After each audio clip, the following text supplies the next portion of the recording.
Zany hoe ny dikan'izay Andriamatoa Rivorakoto vao manaiky ianareo fa anisany hoe nanome an'izay alalan'izay. Azo atao tsara ho raha tsy hoe hovana ny lalàna.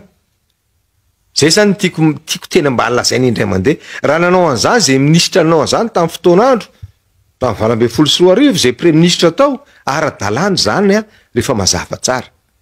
Za zany tsy te hiditra mihitsy hoe i sosiete rana sy ranona fa tsy diso.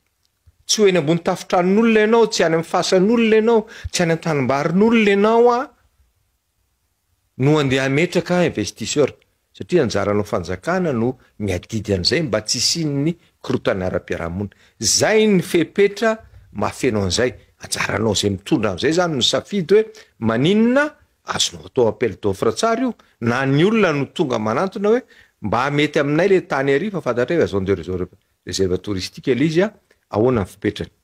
Eo zany tsisy fanomezan-tsiny mihitsy akory na iza fa raha tsy manao an'izany fitondram-panjakana de ry amin'ny tanin'olona ry zany rehefa tonga zay investisseur. Taro tsara zany fa zay tsy mety zay.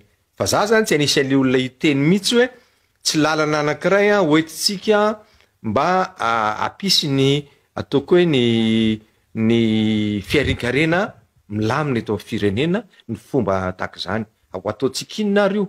Teny ohatra hoe zone de réserve agricole. Marina ny zany, tsika ne zao mila famolahana tany lehibe afahantsika manao fambolena amina manara-penitra kokoa e.